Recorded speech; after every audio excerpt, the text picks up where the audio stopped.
Imagine waking up in your neighborhood and checking your surroundings before stepping outside. Not because of weather or construction, but because someone has been shooting people at random. Imagine texting your family when you arrive somewhere safely, not out of habit, but because the city is on edge. Imagine being told, don't walk alone, don't wait at bus stops, stay inside after dark. Not because of a storm, but because someone is hunting. Now, here's the part that should unsettle us all. None of the victims in this case were arguing. None were in conflict, and none of them were connected to each other. They simply were present. So let me ask you this. What is more terrifying, violence with motive or violence without one? Seminole Heights, Tampa, Florida. In the fall of 2017, this historic neighborhood became something else entirely. Not just a place with bungalows and local coffee shops, it became a hunting ground. And what made it even more terrifying? The randomness. Howell Donaldson III was born in 1993. His family moved from North Carolina to Tampa. He grew up with his mother, father, older brother, and sister. His upbringing was stable. His parents were affluent. They owned their own business. The family was heavily involved in church. He graduated high school in Tampa, played basketball. On the outside, there was no immediate warning signs. He was athletic, ambitious. He wanted to be a basketball star. But there was something beneath that ambition, something unsettled. He would switch schools frequently in an effort to secure starting positions on a basketball team. He wanted visibility. He wanted status. In 2011, he attended St. John's University in New York and walked onto the basketball team. No scholarship, just belief in himself and the dream that he would rise. After 6 years, he earned his degree, majoring in sports management with a minor in business. In 2017, he returned to Seminole Heights with a degree and aspirations of becoming a sports agent. He secured a job at a medical education company. Within 3 months, he was fired for not showing up to work.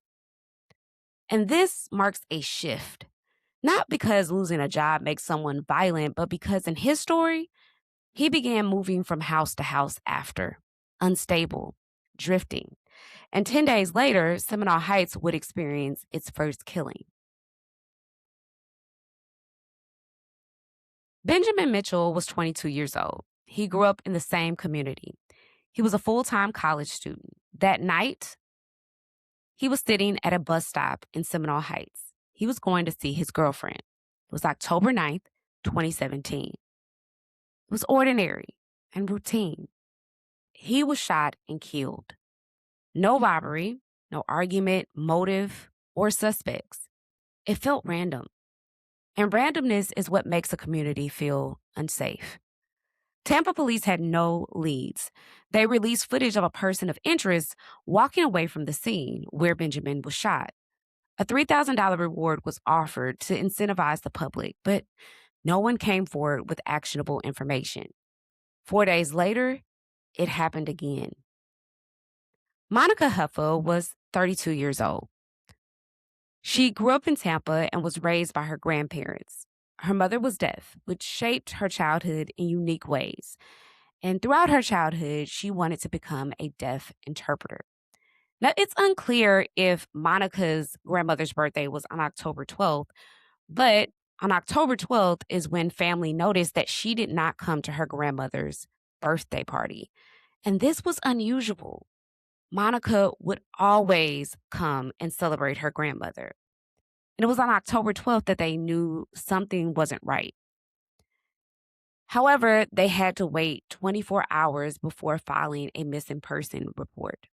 The next day, October 13th, her father was driving to Tampa when he received a call from his wife, Monica's stepmother. Their daughter had been found shot 3 times in an overgrown lot. She had been walking to meet a friend. Investigators believe she recognized she was being followed. A total of 5 shots were fired. 2 missed, 3 hit her. She died immediately. Remember, she wasn't found for another 2 to 3 days. And for her family, knowing that she didn't suffer was of some comfort. Her body was found less than a mile from where Benjamin had been killed. That proximity changed everything, and police now believe the murders were linked. The terrifying part is there was no demographic, no clear target. Benjamin was 22 years old, a black male who was waiting at a bus stop. Monica Huffa was a white woman walking to go meet a friend. There's no clear target. Anyone walking alone or standing at a bus stop or anywhere could be next. Now, the community felt the fear. They felt the randomness inside of this crime. James Felton and his twin brothers, Ronald and Reggie, were a part of the Seminole Heights community. They were disturbed by what was happening, and they volunteered at their local church food pantry. They began warning church patrons to make sure that they were careful at bus stops and make sure they weren't traveling in dimly lit streets. And they encouraged anyone attending the food pantry to not come in the early morning hours because usually they would open the church pantry around 5 a.m. And so they warned them, come when it's daylight, just so we can try to be safe as much as possible. But the neighborhood was quickly adapting to the fear, and investigators felt like they were chasing a ghost. 10 days after Benjamin's murder and 7 days after Monica's, on October 17th, Anthony Naoba was killed. Anthony was autistic. He worked packing supplies for hurricane relief efforts for Puerto Rico. He was close to his family. He was an inspiring musician. That day, he got on the wrong bus. He ended up walking through Seminole Heights. He was shot and killed less than 200 yards away from where Benjamin had died, half a mile away from Monica. Now, police were certain this was a serial shooter. What does it do to a neighborhood when violence has no clear motive? When people aren't targeted for who they are, but simply for being present, for being accessible? Before we continue, let's talk about something. As I went through this case, I immediately found the parallel with the DC sniper. In 2002, John Allen Muhammad and Lee Boyd Malvo created widespread terror across multiple states.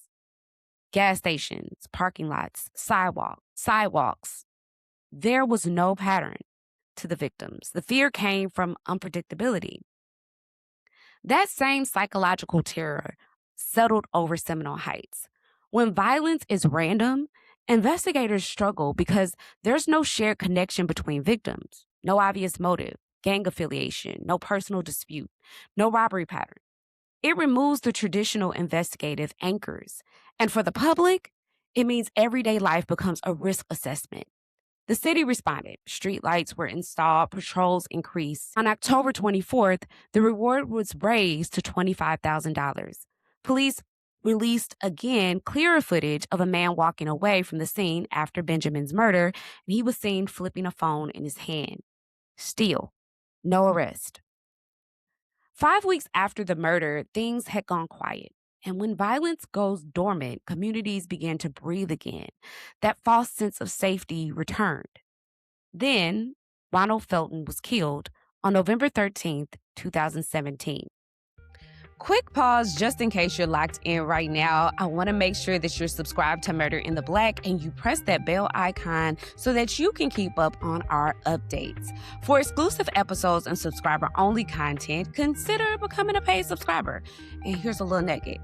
We have a 3-day free trial on Apple Podcasts just in case you want to figure out the lay of the land first before you commit. Storytime with Steph is back. That is where I present many true crime stories you won't always hear on our main feed, but the stories deserve to be told. You can watch that on whatever social media platform you enjoy us on. But I especially want those of you who are on TikTok to know that I'm back, and this is where we started our Murder in the Black community. One more quick favor. Make sure you leave a 5-star rating and review if you enjoy the work here. Let's get back into our story.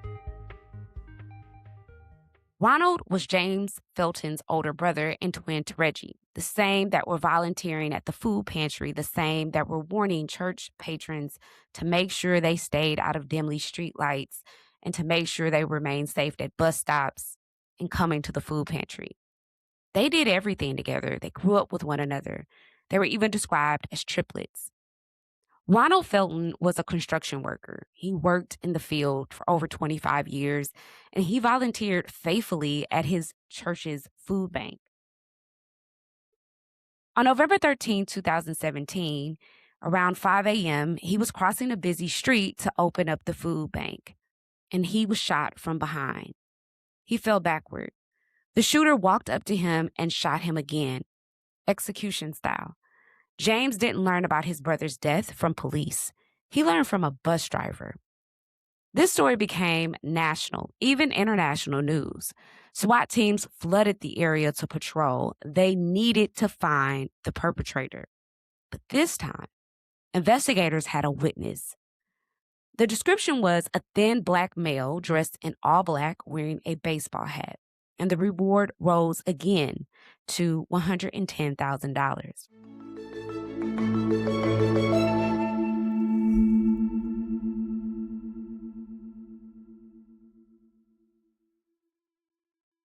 During this time, Howell Donaldson was working at McDonald's. He had once envisioned himself as a basketball star. Now he was working fast food. He had been fired from his previous job. He was drifting between houses, between his mother's house and his girlfriend's home. It wasn't hard to believe he felt like a failure. Anger mixed with entitlement can become combustible. Investigators later revealed that after committing the murders, he would go home and play video games and watch porn. That detachment is chilling. Donaldson told others he wanted to leave Tampa. As police presence increased in the area after the fourth murder, the pressure likely felt suffocating for Howell. He quit his job at McDonald's, but not before he handed his manager a bag and told her not to look inside. He said that he would be back because he was going to purchase himself a ticket. He was trying to get out of Florida. Of course, the manager looked in the bag. It was a McDonald's food bag. Inside, she found a gun, and she quickly went out to the parking lot and found a police officer and turned him in. When Donaldson returned, officers were waiting. Later, the gun would be tested, and ballistics confirmed it was the weapon used in all four murders. Cell phone data would later also place him near the crime scenes. Investigators searched his car and found blood-stained clothing matching surveillance footage. In custody, Donaldson denied involvement. Even when he was confronted with the evidence, he asked for an attorney and quickly shut down the interview. Now, why would someone carry the murder weapon in a bag to their workplace, tell someone not to look in said bag, and then return? Was it arrogance, exhaustion, a subconscious desire to be caught? What do you think? Howell entered a plea of not guilty, and a trial was scheduled for August 2020. Prosecutors separated each victim's case, and they sought the opinion of the victims' families. They decided that they would be seeking the death penalty. Now, before we get more into the trial and what happened after, I want to talk to you about victims navigating the justice system, because I think we quickly glaze over these details and it just becomes a part of the true crime lore. But in order to bring more awareness to these cases and not just have this be an entertainment factor of just another case, I think it's important that we talk about the dynamic of the victims that have to endure the process of the justice system. When tragedy happens, we often think justice begins immediately. Police investigate, reporters ask questions, the public follows updates. But for families, justice doesn't feel like momentum. It feels like waiting for calls that don't come, waiting for evidence results, waiting for anyone to tell them why their loved one is gone. And during this entire process, they had to wait for Donaldson to be caught. Then they had to wait because it had to funnel through the justice system as prosecutors decided to move forward with the trials separately. Each victim would have a separate trial. And so that meant just waiting. And in between that time, the grief doesn't stop. They're still grieving their loved one. And then to have to know that they're going to eventually have to experience a trial is like burying your loved one all over again. And this can be difficult to navigate. It can be exhausting, which is why you see in a lot of cases why people typically experience the trial for the first time and then they're like, can we just figure out a plea deal so we don't have to go through a second trial? And this is similar to what ultimately happened to the families, the victims' families in this case. They had to wait a total of 6 years. And during those 6 years, Donaldson changed his plea to guilty on May 2nd, 2023. Now, many families believe he did so to avoid the death penalty. He probably did, because I believe that he is a narcissist and he wanted to have some control in this case, because all of the evidence that police had collected was a nail in the coffin. Why would you even take this to trial? You are going to be found guilty.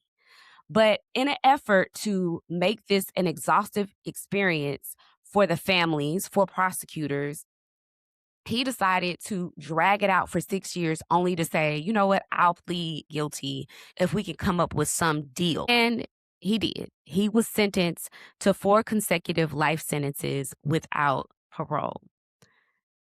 Before he was sentenced, however, many victims' families gave their victim impact statement. And Monica's father described when he spoke as a release. Not relief, but a release from the system and from facing her killer, because the whole entire process by this time left him feeling depleted.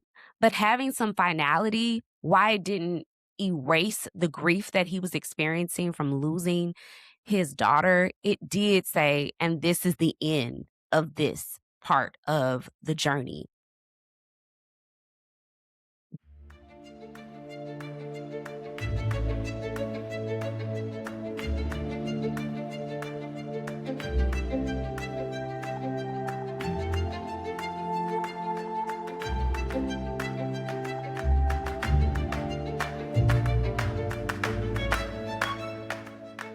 Benjamin Mitchell, Monica Hoffa, Anthony Naoba, Ronald Felton, 4 lives ended while doing ordinary things: waiting for a bus, walking to meet a friend, crossing the street. The most unsettling part of this case isn't just the violence, it's the absence of personal connection. There was no known relationship between Donaldson and his victims, no targeted revenge, just opportunity. So, what ultimately made Donaldson a killer? Was it ego, fractured by unmet expectations? Was it untreated mental illness? Was it entitlement masked as ambition? Was it simply just a craving for control, to have recognition, to be known for something? Because for me, and I talked about this in our paid edition episode, I often think about, how does a person arrive at that place to become a monster? Many stories we hear about serial killers, they're raised in chaos, but he wasn't. They have some economical struggle. Maybe they grew up poor. Maybe they just didn't have it. That wasn't his story. And he wasn't socially isolated in his childhood. And yet, somewhere between ambition and resentment, something broke. The community of Seminole Heights didn't just lose 4 people, they lost a sense of safety and routine. And that kind of trauma lingers long after sentencing. This wasn't about a robbery, wasn't about survival. It was about someone deciding that anonymous lives could be taken to relieve internal frustration. And that is what makes this case so haunting. Before we go, I'd like to provide an update on the Naziah Harris case. I covered her case and all we knew about it in season 8. So if you guys want to go to that episode to get a full comprehensive breakdown, make sure you head on over there. I'll include the link in our show notes. However, I'm going to give you a brief context on what happened and then our final update, because her case was supposed to go forward this month. However, things have changed.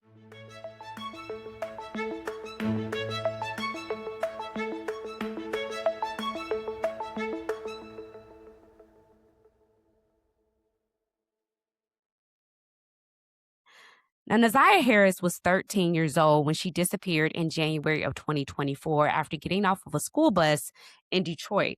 Her body has still not been found. Jarvis Butts, a 42-year-old Detroit man, was charged with first-degree premeditated murder, second-degree criminal sexual conduct, and child sexually abusive material in connection with her disappearance and death.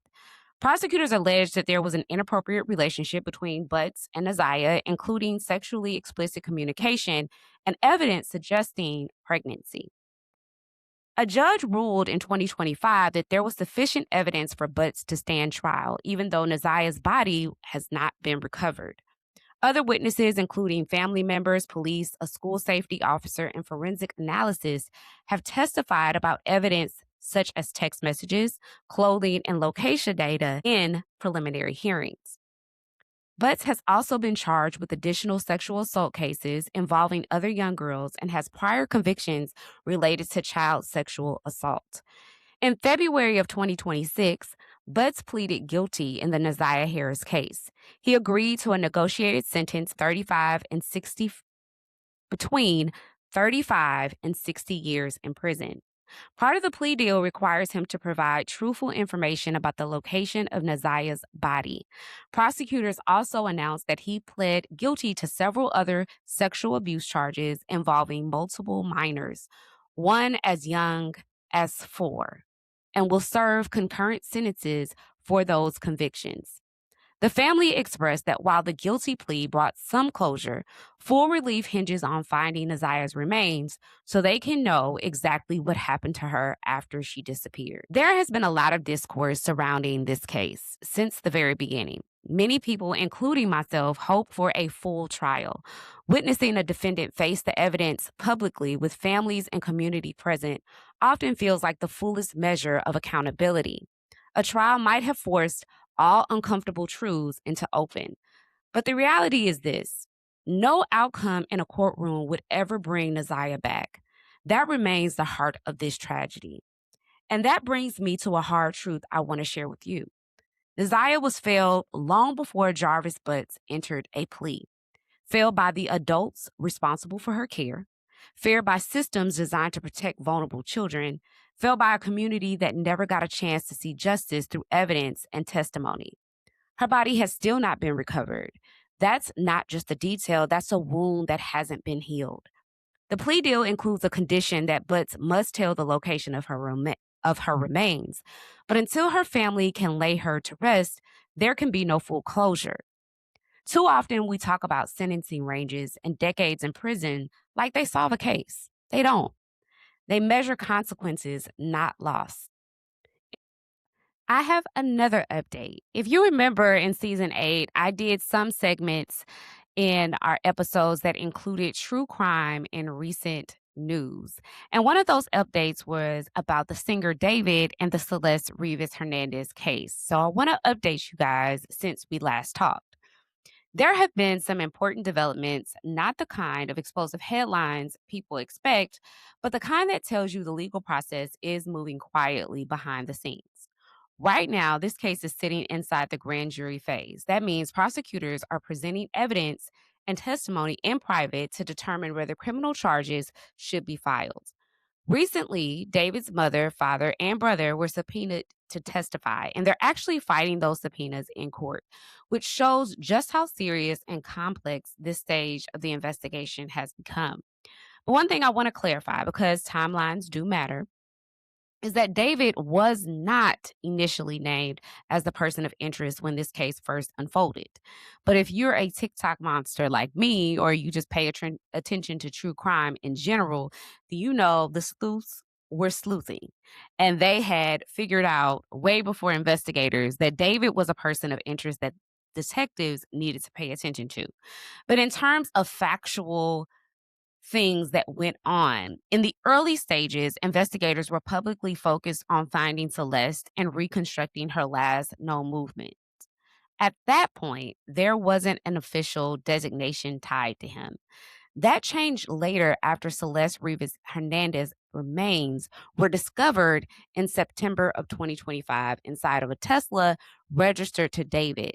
Once that discovery was made and investigators began reviewing timelines, digital evidence, and witness statements, reports started to surface that he was being treated as a potential suspect or person of interest as the investigation expanded. And I think that shift is important to understand because it shows how cases evolve in real time. Oftentimes, when we're talking about cases on Murder in the Black, we're talking about it and we're going in this succinct timeline, but it can drag and it can go on for a while. Investigations don't always start with a clear suspect. Sometimes the evidence leads investigators there over time. We also learned that a key witness, someone described as being within David's circle, was arrested after failing to appear before the grand jury and later brought back to Los Angeles. That level of pressure tells us prosecutors are trying to lock down testimonies before making any final decisions. And I want us to slow down here for a moment because online speculation has been loud, as I told you previously, louder than the confirmed facts. And that's what we want to stick to. As of today, there has been no conviction, no sentencing, and no official charges announced in connection to Celeste's death. Some investigative details remain sealed, and law enforcement has pushed back on certain viral rumors circulating online. What hasn't changed is the reality at the center of this story. A 14-year-old girl lost her life, and her family is still waiting for answers. And that waiting, that's often the hardest part of the justice system that we talked about in today's case.